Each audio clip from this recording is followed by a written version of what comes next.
Hi student and welcome back to the lecture after a long period of time. So it's good to go with the toric transposition. Let's start with the toric transposition. Before starting toric transposition, you should know about the simple transposition. How we can do simple transposition, what are the rule of toric transposition. After that, you can start with this video of toric transposition. Okay, so let's start with the lecture. First we have to understand what is the meaning of toric lens. तभी हम toric transposition कर पाएंगे, तभी उसका हमें use पता होगा कि टॉरिक ट्रांसपोजिशन क्यों करी जाती है. ठीक है, तो इसमें क्या होता है कि दो सरफेस होते हैं. ठीक है, दो सरफेस होते हैं. एक होता है हमारा स्पेरिकल सरफेस और दूसरा सरफेस जो होता है वो हमारा टॉरिक सरफेस होता है. स्पेरिकल सरफेस का मतलब क्या है कि दोनों मेरिडियन में हमारी क्या होगी, इक्वल पावर ऑफ डिस्ट्रीब्यूशन होगा, यानी कि सेम पावर होगी दोनों मेरिडियन में. ठीक है, दूसरे सरफेस में क्या होगा, हमारा दोनों मेरिडियन में अलग अलग पावर होगी. जैसे कि इस मेरिडियन में +4 है और इस मेरिडियन में हमारी क्या है, +5 है, यानी कि दोनों मेरिडियन में क्या हो गई, अनइक्वल पावर हो गई. अब जब इन दोनों का कॉम्बिनेशन बनेगा उसको हम क्या कहेंगे, टॉरिक लेंस. यानी कि एक स्पेरिकल सरफेस होगा और एक हमारा टॉरिक सरफेस होगा. उन दोनों के कॉम्बिनेशन को हम टॉरिक लेंस बोलेंगे. ठीक है, यानी जैसे कि आपको डेफिनेशन से भी पता चल रहा है कि वन सरफेस टॉरिक है. टॉरिक क्या होता है कि जिसमें कि एक मेरिडियन जो होता है वो ज्यादा कर्व होता है as comparison to the other principal meridian, और दूसरे सरफेस जो होता है वो क्या होता है, तुम्हारा spherical surface. Either it can be convex surface और कॉन्केव सरफेस. Okay, understand. ठीक है, let's move on the next slide. What is toric transposition? Toric transposition होता क्या है? टॉरिक ट्रांसपोजिशन जो है एक मेथड है जिसमें कि हम ये पता कर सकते हैं कि हमें फ्रंट वर्टेक्स और बैक वर्टेक्स पे क्या पावर डालनी है. इस चीज के पता करने का मेथड जो है वो टॉरिक ट्रांसपोजिशन होता है. ठीक है, फॉर एग्जांपल हमारे पास ये प्रिस्क्रिप्शन है. आफ्टर सब्जेक्ट व substance we have this prescription. तो इससे हम पता कर पा रहे हैं सिर्फ कि स्पेरिकल पावर कौन सी है, सिलेंड्रिकल पावर कौन सी है और एक्सिस कौन सी है. अभी हमें टॉरिक लेंस बनाना है तो हमें डिटरमाइन करना पड़ेगा कि फ्रंट पे क्या पावर डालें और बैक पे क्या पावर डालें और कितनी पावर डालें.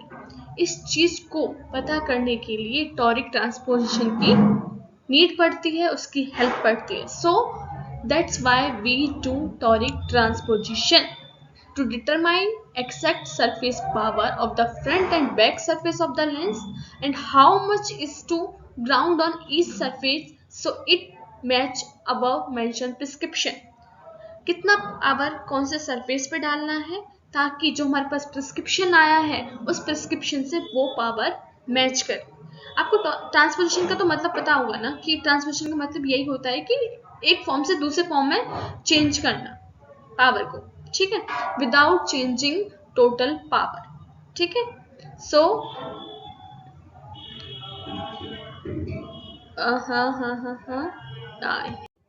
अभी हम समझते हैं कि टॉरिक ट्रांसपोजिशन के लिए क्या क्या चीज की नीड पड़ती है. तो सबसे पहले जो हमें चाहिए टॉरिक ट्रांसपोजिशन के लिए वो हमें क्या चाहिए, स्पेक्टिकल प्रिस्क्रिप्शन चाहिए. ठीक है, तो हमें क्या चाहिए, स्पेक्टिकल प्रिस्क्रिप्शन चाहिए. उसके बाद जो नीड पड़ती है second thing is base curve.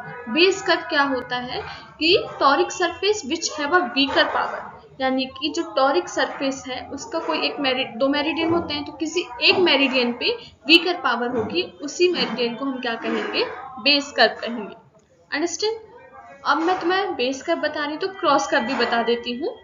तो क्रॉस कर्व क्या होता है, meridian of the toric surface which having the highest power, यानी कि मेरिडियन टॉरिक सरफेस का वो मेरिडियन जिसके पास हाईएस्ट पावर होगी उसको हम क्या कहेंगे, क्रॉस कर्व कहेंगे. बेस कर्व को हम जो है BC से डिनोट करते हैं एंड क्रॉस कर्व को हम डबल C से यानी कि CC से डिनोट करते हैं. Okay, got it. सो अभी समझेंगे कि क्या क्या रूल्स होते हैं टॉरिक ट्रांसपोजिशन के. First rule is do simple transposition if the sign of base curve and cylindrical are not same.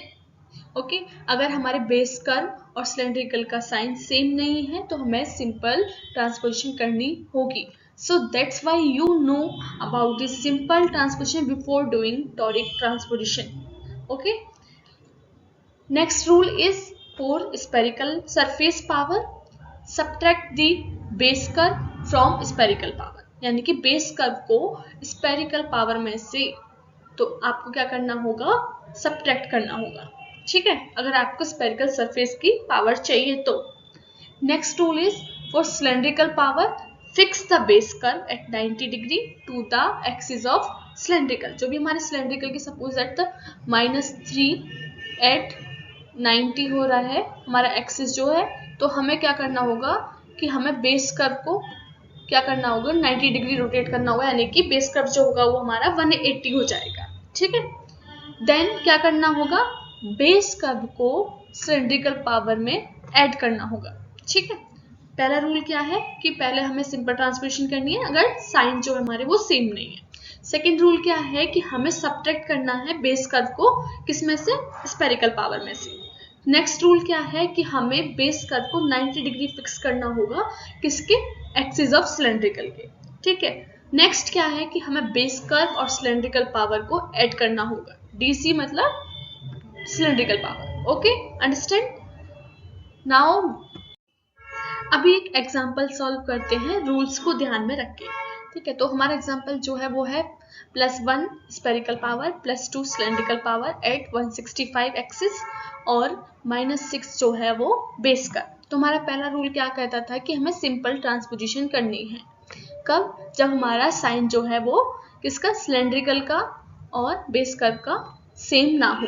तो हमने क्या करा, सिंपल ट्रांसपोजिशन करी, ठीक है। सिंपल ट्रांसपोजिशन कैसे करते हैं कि पहला रूल होता है कि उसको ऐड करें किस किस को, स्पेरिकल और सिलेंड्रिकल पावर को, यानी कि इसका +1 और +2 को ऐड करते हैं तो क्या आता है, +3 आता है, और इसका साइन चेंज करना है, लेकिन जो पावर है उसको एज इट इज रखना है। जैसे +2 पावर था तो हमने साइन चेंज करा माइनस और 2 एज इट इज रखा, ठीक है। अब हमें क्या करना होगा, 90 डिग्री नेक्स्ट रूल होता है कि रोटेट करना है। 165 था तो इसको 90 डिग्री रोटेट किया, यानी कि इसमें से 90 सब्ट्रैक्ट किया तो कितना आया, 75 आया, ठीक है। ये हमारा क्या हो गया, सिंपल ट्रांसपोजिशन हो गया। अब जब हम आगे की प्रोसेस जो भी करेंगे, जो भी रूल फॉलो करेंगे, वो किसको ध्यान में रखते हुए करेंगे, इसी को ध्यान में रखते हुए। अब हम इसको क्या करेंगे, भूल जाएंगे, क्योंकि हमारा जो प्रिस्क्रिप्शन है अब ये हो गया, ठीक है। तो स्पेरिकल पावर के लिए क्या करना है, हमें बेस कर्व को माइनस करना है किस में से, स्पेरिकल पावर में से, ठीक है। स्पेरिकल सरफेस पावर के लिए क्या करना होगा, हमें स्पेरिकल पावर में से बेस कर्व को माइनस करना होगा। तो हमारी स्पेरिकल पावर क्या थी, +3 थी, बेस कर्व क्या था हमारा, -6 था, तो हमें सब्ट्रैक्ट करना है, माइनस करना है। तो माइनस माइनस क्या होते हैं, प्लस होते हैं, ठीक है। तो +3 और +6 क्या हो गया हमारा, 9 हो गया, ठीक है। फिर सिलेंड्रिकल सरफेस पावर के लिए क्या करना था कि पहले हमें बेस कर्व को 90 डिग्री रोटेट करना था, कि कौन सी एक्सिस के थ्रू, जो सिलेंड्रिकल की एक्सिस होगी। तो बेस कर्व कितना था हमारा, -6 था, सिलेंड्रिकल की एक्सिस क्या है, 75। तो इसमें अगर हम 90 ऐड कर देंगे तो क्या हो जाएगा, ये हमारा 165 हो जाएगा, तो ये फिक्स हो गया। देन फिर क्या था कि जो हमारी सिलेंड्रिकल है उसमें हम बेस कर्व को क्या करेंगे, ऐड करेंगे। तो हमारा सिलेंड्रिकल क्या था, -2 था, ठीक है। तो ये -2 है और बेस कर्व क्या है, -6, इनको हमने ऐड किया तो प्लस माइनस क्या होते हैं, माइनस होते हैं, और माइनस माइनस क्या होते हैं, -8, ठीक है। तो यहाँ से क्या है कि -6 ही आया, ठीक है, और इसमें क्या करा, -2 को ऐड कर दिया, ठीक है। तो अब ये क्या हो गया, -8 हो गया, ठीक है। और जो एक्सिस है वो सेम लिख दी हमने, ठीक है। अभी इसको फाइनल प्रिस्क्रिप्शन के फॉर्म में लिखना है तो पहले हम क्या लिखते हैं, स्पेरिकल पावर, यानी कि +9, ठीक है। फिर डिनोमिनेटर में क्या लिखते हैं हम, उसका जो भी हमारा सॉल्व करके आया है। जैसे -6 जो है सिलेंड्रिकल का, ये लिखेंगे, -6 जो है वो 165 पे है, ठीक है, जो बेस करके निकल के आया था। फिर नेक्स्ट जो है ये -8 75 पे है। अभी समझ में आया, ठीक है। पहले सिंपल ट्रांसपोजिशन करना है, फिर स्पेरिकल सरफेस पावर के लिए हमें क्या करना होगा, स्पेरिकल पावर में से ही सिलेंड्रिकल पावर को माइनस करना होगा। देन जो है हमें बेस कर्व को 90 डिग्री रोटेट करना होगा। देन जो है हमें सिलेंड्रिकल पावर को हमें क्या करना होगा, ऐड करना होगा। Got it. ठीक है, यहाँ सिलेंड्रिकल पावर है, बेस कर्व है, उसको ऐड करना होगा। फिर हमारा न्यूमरेटर में जो पहले न्यूमरेटर में क्या आएगा, स्पेरिकल सरफेस पावर, और डिनोमिनेटर में हमारी स्पेरिकल सरफेस पावर आ जाएगी, जिसमें कि हम बेस कर्व को जो हमने बेस कर्व वाला सॉल्व किया था वो पहले आएगा, देन उसके बाद जो है हमारा सिलेंड्रिकल वाला आएगा। ठीक है, नेक्स्ट एग्जाम्पल अभी सॉल्व करते हैं। Another example is +1 spherical, +2 cylindrical, 180 degree पे, और +6 जो है वो हमारा बेस कर्व है। तो अभी सिंपल ट्रांसपोजिशन की कोई रिक्वायरमेंट नहीं है, क्योंकि जो साइन है वो प्लस सिलेंड्रिकल का साइन है और प्लस ही हमारा क्या है, बेस कर्व का साइन है। तो कोई भी रिक्वायरमेंट नहीं है सिंपल ट्रांसपोजिशन की। ठीक है, अभी हमें स्पेरिकल सरफेस पावर के लिए क्या करना था कि हमें जो बेस कर्व है उसको सब्ट्रैक्ट करना था, किसमें से, स्पेरिकल पावर में से। तो स्पेरिकल पावर क्या आती है हमारी, +1। ठीक है, और हमें क्या करना है, नेक्स्ट कौन सी लेनी है, बेस कर्व। तो बेस कर्व +6 थी, और यहाँ पे हम उनको क्या करना था, सब्ट्रैक्ट करना था। तो जो सॉल्व करके आया वो हमारा -5 आया। नेक्स्ट है, हमें सिलेंड्रिकल पावर के लिए बेस कर्व को रोटेट करना था 90 डिग्री। तो यहाँ पे सिलेंड्रिकल पावर के लिए कितनी एक्सिस दी हुई है, 180, तो हम इसको रोटेट कर देंगे बेस कर्व को 90। ठीक है, फिर नेक्स्ट क्या था, सिलेंड्रिकल को ऐड करना था किसमें, बेस कर्व में। तो सिलेंड्रिकल को हम ऐड करेंगे बेस कर्व में, तो क्या आएगा, +8। फाइनल प्रिस्क्रिप्शन क्या होगा, पहले हम न्यूमरेटर में किसको लेंगे, जो हमारी स्पेरिकल सरफेस पावर आ रही है यानी कि -5 को, देन हमें बेस कर्व फिक्स करने का जो भी आया हमारे निकल के वो लेना है, देन जो हमें सिलेंड्रिकल का जो सॉल्व करके आया है वो लेना है। तो हमारा ये हो गया फाइनल प्रिस्क्रिप्शन।